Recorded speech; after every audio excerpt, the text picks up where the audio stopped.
नमस्कार साथियों, स्वागत है आपका एक बार फिर से मेरे YouTube चैनल ऑटोटेक एरा में। दोस्तों, आज हम बात करेंगे ऑटोमोबाइल के सेंसर्स के बारे में। सेंसर्स, कौन सा सेंसर्स है, उसकी वर्किंग क्या है और उसमें कोई भी प्रॉब्लम आने पर उसमें फॉल्ट कोड क्या रहेगा। तो सबसे पहले बात करते हैं ऑक्सीजन सेंसर की।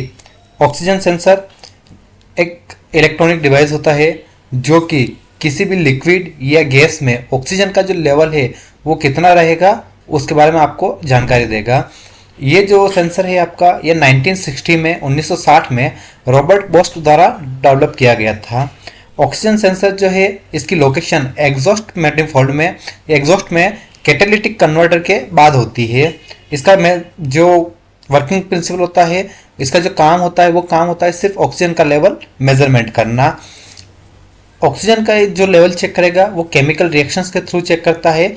इसका जो एलिमेंट होता है वो जिरकोनिया सेरेमिक का होता है और उसके ऊपर की साइड में एक प्लेटिनम की लेयर लगी रहती है, प्लेटिनम की एक परत होती है। अब ये काम कैसे करता है दोस्तों, इसमें जब भी ऑक्सीजन का लेवल ज़्यादा होगा उस टाइम पे ऑक्सीजन का लेवल ज़्यादा होने पर ये आपको वोल्टेज हाई देगा, और जब भी ऑक्सीजन का लेवल कम होगा तब इसका जो वोल्टेज है वो वोल्टेज कम कर देगा। तो आपका लेवल, जब इमिशन जो आ रहा है, आपका जो एग्जॉस्ट जो आ रहा है, उस एग्जॉस्ट में जब भी कम लेवल का ऑक्सीजन आएगा उस टाइम पे इसका वोल्टेज ड्रॉप हो जाएगा। वोल्टेज ड्रॉप होते ही ये आपको इंस्ट्रूमेंट क्लस्टर में इंडिकेशन दे देगा, तो उससे आपको पता लग जाएगा आपका कोई ना कोई फॉल्ट आ रहा है व्हीकल में। इसका जो स्ट्रक्चर रहता है, इसकी जो डिज़ाइन रहती है गाड़ी में, वो कुछ इस टाइप की रहती है। तो दोस्तों, जब भी ऑक्सीजन का लेवल कम होगा या इस सेंसर में कोई भी फॉल्ट आएगा तो फॉल्ट आने पर जो कोड आपको दिखाई देगा, fault code P2195, P0132, P0031, P0037, P0038। और इससे गाड़ी पर इफेक्ट क्या आएगा, तो सबसे पहले अगर जब भी ये कोड आएगा या आपके ऑक्सीजन सेंसर में कोई भी फॉल्ट आएगा तो सबसे पहले MIL लैंप ऑन होगी, सेकंड पावर पिकअप आएगा, थर्ड आपका जो एक्सेलरेशन है वो एक्सेलरेशन ड्रॉप होगा, बार बार आपका जो RPM है वो RPM ड्रॉप होगा, और इंजन मिस फायर होगा। लोड की कंडीशन में हो चाहे या आइडल कंडीशन में हो, आपका जो इंजन है वो मिस फायरिंग करेगा। तो दोस्तों, ये जो प्रॉब्लम्स आती है ये ऑक्सीजन लेवल सेंसर के हिसाब से आती है, O2 सेंसर के हिसाब से आती है। इस सेंसर को हम लैम्ब्डा सेंसर भी कहते हैं।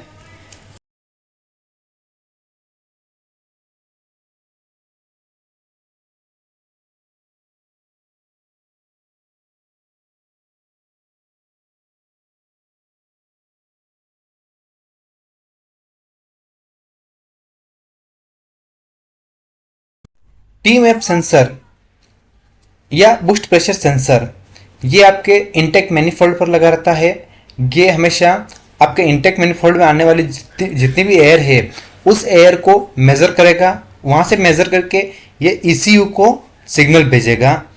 जैसे ही ECU के पास सिग्नल जाता है, ECU आपके फ्यूल इंजेक्टर को एक्चुएट करवाएगा, वहाँ से वो इंजेक्ट करवाएगा कितना फ्यूल आपको रिक्वायरमेंट है, उसी के रेशियो में आपका फ्यूल भी इंजेक्ट होगा।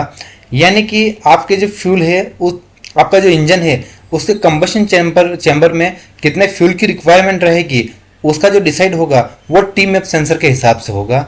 ये जहाँ यहाँ से जितनी एयर गई है उसी के रेशियो में आपका फ्यूल भी इंजेक्ट होता है।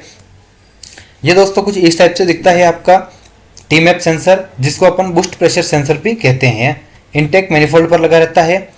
अब इसमें अगर कोई भी फॉल्ट आता है तो इसमें फॉल्ट आने पर जो कोड आएंगे वो P009A, P026A, P0045, P0069, P0105, P0108, P0110, P111A, P0234, P0299, P116। ये सारे फॉल्ट कोड इसमें आपको दिखाई देंगे।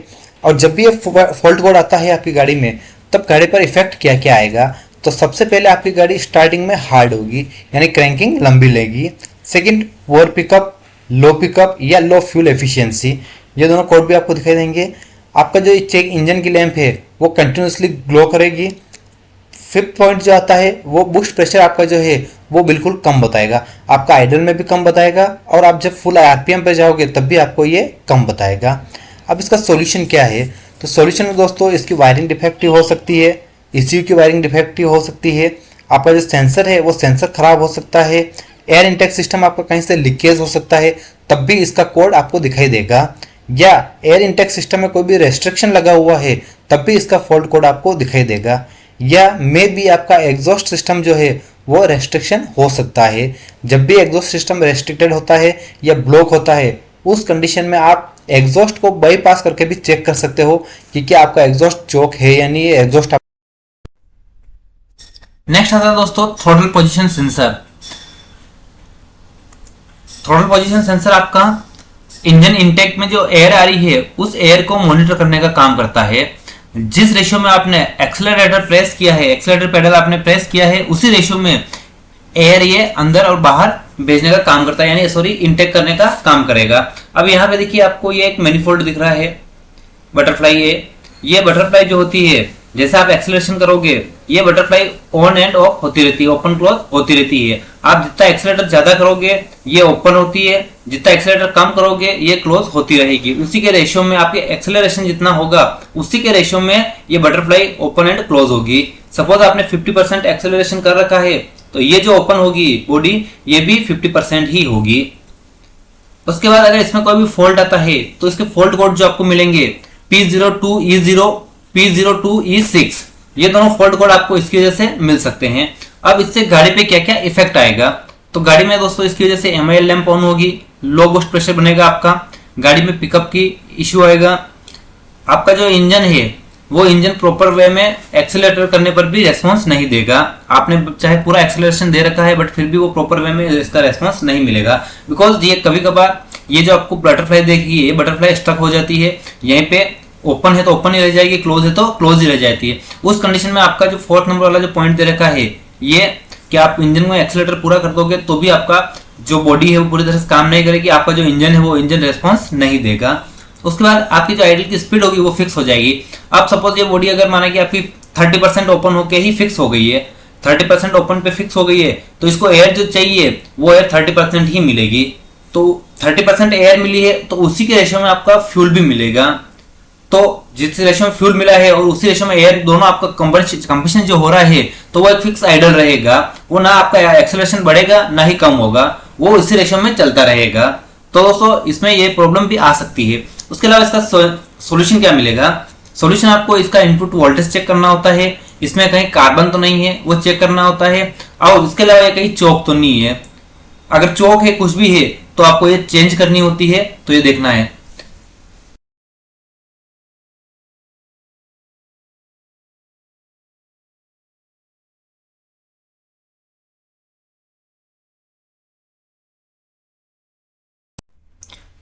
नेक्स्ट है दोस्तों क्रैंकशाफ्ट पोजीशन सेंसर।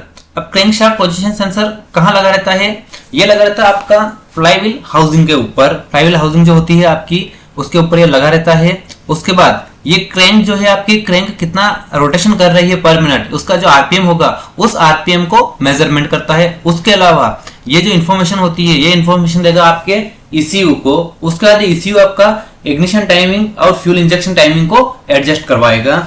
तो जब भी आपका ईसीयू, आपका जो क्रैंकशाफ्ट पोजीशन सेंसर काम करेगा उसी के अकॉर्डिंग आपकी गाड़ी में स्टार्टिंग का इश्यू भी आता है और वही आपकी गाड़ी को स्टार्ट करवाएगा। ये देखिए दोस्तों यहाँ पे आपको क्लियरली बता रखा है। सबसे पहले ये जो सेंसर दे रखा है, ये आपका सेंसर बना हुआ यहाँ पे आपको दिखाई दे रही है, इधर रेगुलर टीथ है सारे, यहाँ पे सारे रेगुलर टीथ है, बट यहाँ पे देखिए आपको कुछ गैप दे रखा है। तो ये होता है, ये जो सेंसर है ये पल्स टाइप का सेंसर होता है। तो यहाँ पे जब तक यहाँ पे आएगा ये, तब तक ये इसको सिग्नल देगा ईसीयू को कि भाई आपका जो रोटेशन हो रहा है वो सही हो रहा है। बट जब इसको ज्यादा गैप मिलेगा तब भी ये क्लस्टर में ईसीयू को सिग्नल देगा, तो लगेगा भाई आरपीएम यहाँ पे एक राउंड पूरा हो चुका है, आपका जो क्रैंकशाफ्ट है उसने एक राउंड यहाँ पे पूरा कर लिया है। तो ऐसे सिग्नल भेजेगा, उसी के अकॉर्डिंग, उसी के रेशियो में आपका जो टाइमिंग होगी और जो आपका इग्निशन हो रहा है और जो फ्यूल इंजेक्शन हो रहा है वो होगा। इसलिए आपको नीचे एक और एग्जांपल दे रखा है, ये देखिए यहाँ पे एक टिथ मिस कर रखा है। ये सारे टिथ जो है ये आपके 10 डिग्री के एंगल पर है, बट यहाँ पे जो गैप आ रहा है ये 30 डिग्री का गैप आ रहा है। ये जो गैप दे रखा है आपको, ये गैप ज्यादा दे रखा है, यहाँ पे 30 डिग्री का गैप आ रहा है। तो यहाँ पे ये गैप जो आ रहा है, इस गैप की वजह से उसको ईसीयू के पास डेटा जाएगा कि आपका जो सेंसर है वो सेंसर ने सेंस किया है क्रैंकशाफ्ट का एक आरपीएम पूरा हो चुका है, एक रोटेशन पूरा हो चुका है। उसके बाद इसमें जो अगर कोई भी प्रॉब्लम आती है तो जो फॉल्ट कोड होंगे वो आएंगे इसमें P0016, P0219, P0335, P0339। अब इससे दिक्कत क्या आएगी, अगर ये कोड आता है आपके व्हीकल में या आपका जो क्रैंकशाफ्ट सेंसर है वो सही काम नहीं करेगा तो फ्यूल कंजप्शन ज्यादा होता है, अनइवन ऑपरेशन होता है, यानी कि गाड़ी में जो प्रॉब्लम नहीं होनी चाहिए वो भी होंगी। स्टार्टिंग में दिक्कत आएगी, लॉन्ग क्रैंकिंग होगी, उसके अलावा लॉस ऑफ पावर, इंजन आपका लो पिकअप का इश्यू आएगा। सॉल्यूशन आपको सबसे पहले वोल्टेज चेक करना है, सेंसर पर जो सप्लाई आ रही है वो प्रॉपर आ रही है या नहीं आ रही है। उसके अलावा सेंसर का रेजिस्टेंस चेक करना होता है, सेंसर का जो रेजिस्टेंस होता है वो होता है आपका 900 ओम्स। उसके अलावा सेंसर को फिजिकली चेक करना है, सेंसर कहीं से डैमेज तो नहीं है। सारे कनेक्टर्स जितने भी है इलेक्ट्रिकल वो सारे चेक करने होते हैं। उसके अलावा क्रैंक सेंसर की जो पोजीशन है वो करेक्ट है या नहीं है वो भी आपको चेक करना होता है।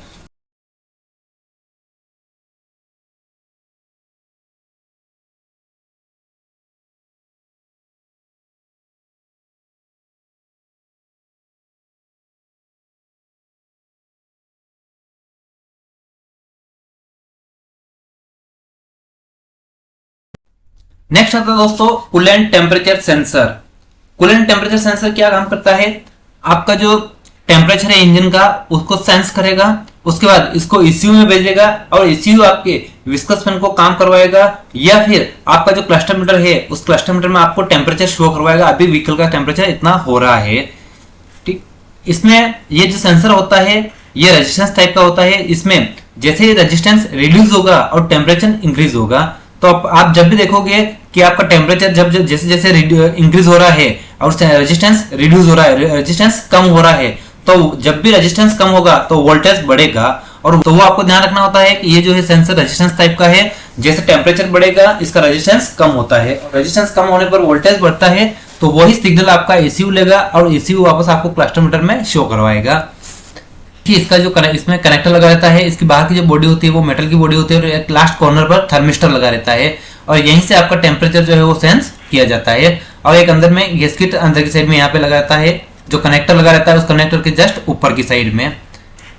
अब इसमें अगर कोई भी कोड आता फॉल्ट आता है तो उस फॉल्ट की वजह से जो कोड आएगा वो आपका P111E, P0115, P0128, P0217, P2560, ये सारे कोड आपको इसमें मिलेंगे। उसके अलावा गाड़ी पे इफेक्ट क्या आएगा, आपकी एमआईएल चेक जो और चेक लैम्प वो दोनों ऑन हो जाएगी, गाड़ी में लो पिकअप और लो फ्यूल एफिशिएंसी का कोड आएगा। उसके अलावा इसका सॉल्यूशन, तो सेंसर की जो वायरिंग हार्नेस है उसको चेक करना है, सेंसर का रेजिस्टेंस चेक करना होता है, फिजिकली चेक करना है ओके है या नहीं है। उसके अलावा कूलेंट का लेवल और विस्कस फैन प्रॉपर वे में काम कर रहे हैं या नहीं कर रहे हैं उसको भी आपको चेक करना होता है।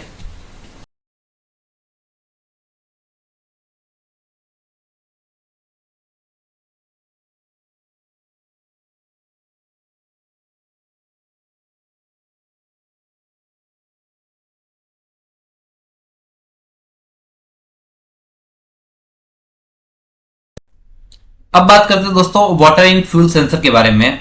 वाटर इन फ्यूल सेंसर जो होता है आपका वो कैसे काम करता है और उसका मेन काम क्या है।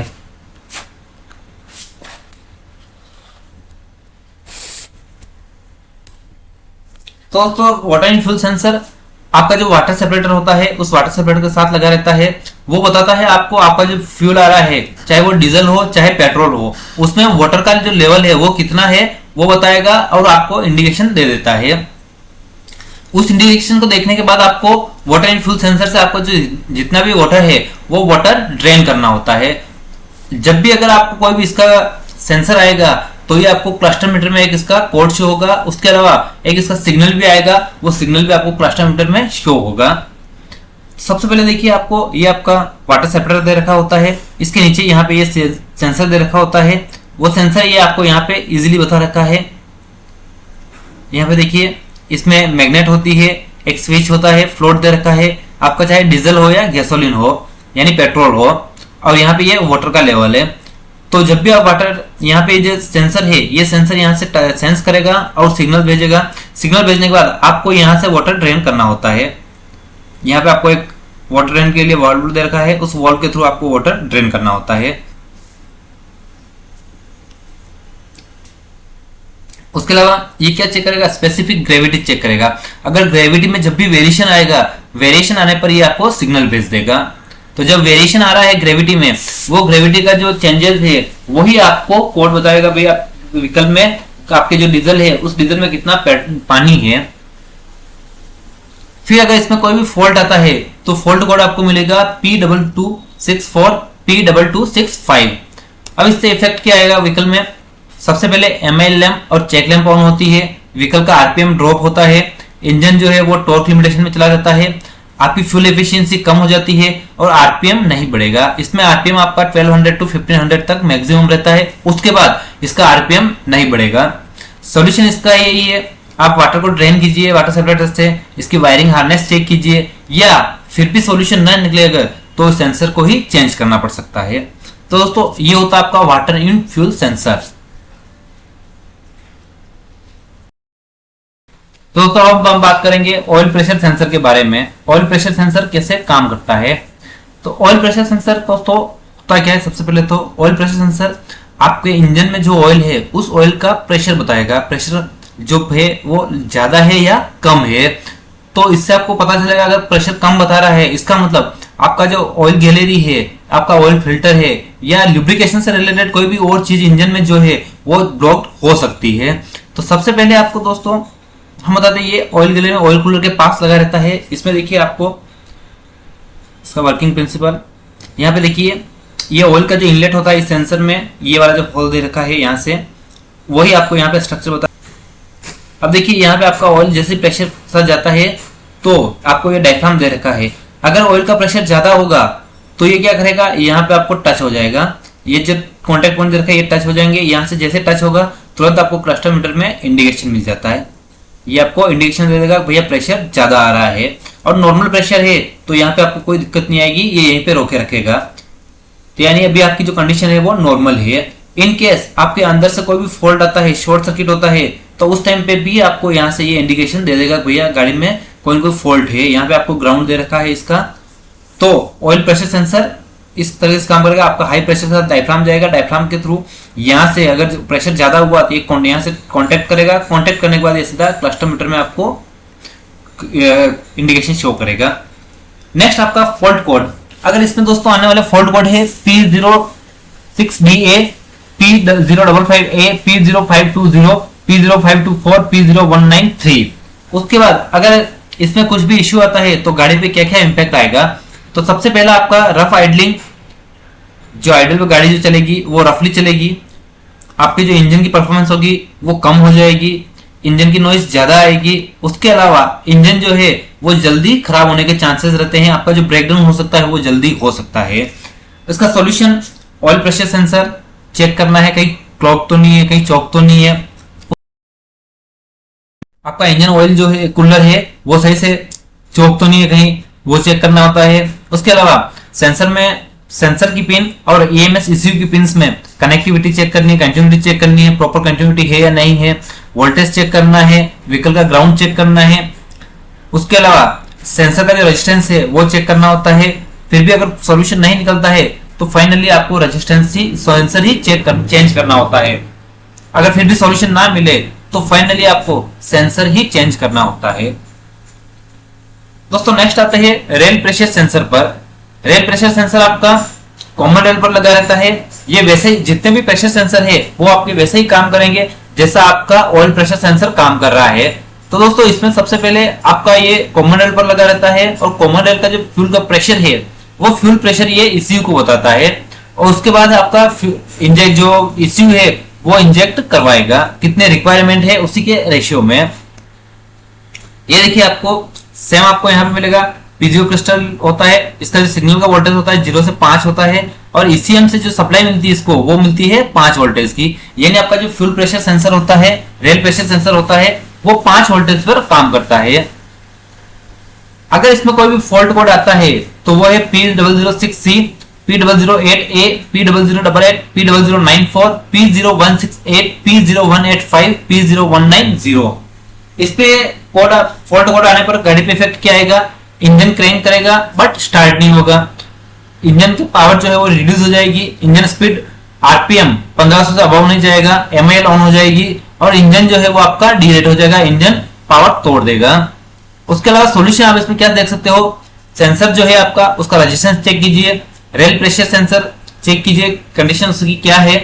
उसके अलावा इंजन आपका जो फ्यूल लाइन है उस फ्यूल लाइन में कोई लीकेज तो नहीं है, अगर फ्यूल लाइन में लीकेज होता है तो भी इसका प्रेशर कम बताएगा। उसके अलावा आपका फ्यूल फिल्टर, टैंक, स्ट्रेनर जो दे रखा है, ये फ्यूल लाइन कहीं चौक तो नहीं है, और फिर भी प्रॉब्लम का सॉल्यूशन ना निकले तो आपको रेल प्रेशर सेंसर चेंज करना होता है।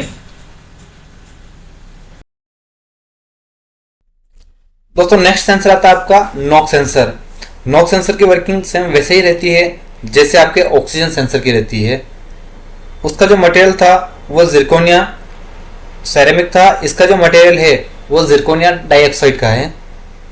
उसके अलावा ये भी आपका सेम किसी किसी व्हीकल्स में आपको दो मिलेंगे, एक अप स्ट्रीम एक डाउन स्ट्रीम, किसी किसी में आपको सिंगल मिलेगा सिर्फ डाउन स्ट्रीम में। इसका सेम वर्किंग प्रोसेस, इलेक्ट्रॉनिक जो वोल्टेज है आपका, जैसे इसका ऑक्सीजन का लेवल बढ़ेगा केमिकल रिएक्ट करेगा और वोल्टेज जो है वो वोल्टेज भी ज़्यादा बताएगा।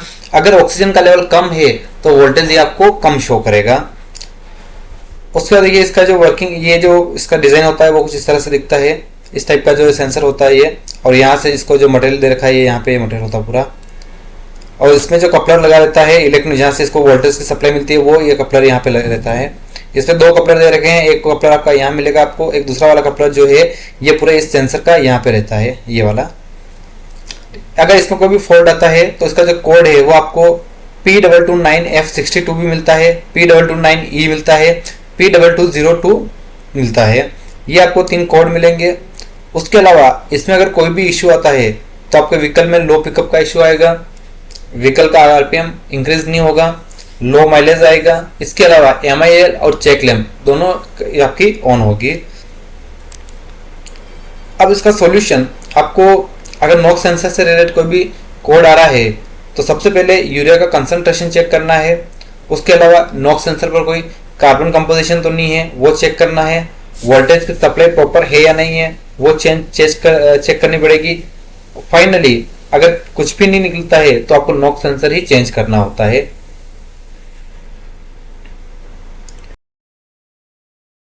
दोस्तों नेक्स्ट आता है आपका differential pressure sensor, DP sensor या डेल्टा प्रेशर सेंसर। यह सेंसर आपका एग्जॉस्ट सिस्टम में लगा रहता है। एग्जॉस्ट में आपका जो डीपीएफ होता है उस डीपीएफ में सूट मास की जो वैल्यू है वो वैल्यू कितनी है उसको मेजरमेंट करने के लिए काम में आता है।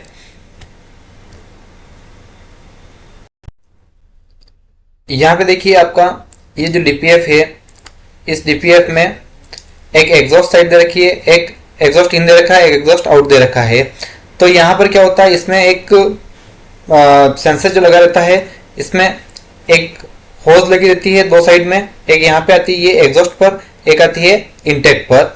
तो अब यहाँ से जो प्रेशर गया और यहाँ से जो प्रेशर आउट हुआ है उस प्रेशर में कितना डिफरेंस आया है, वही डिफरेंस आपका जो प्रेशर डीपी सेंसर होता है, ये डीपी सेंसर ECU को बताता है और ECU आगे उसका रीजनरेशन करवाता है।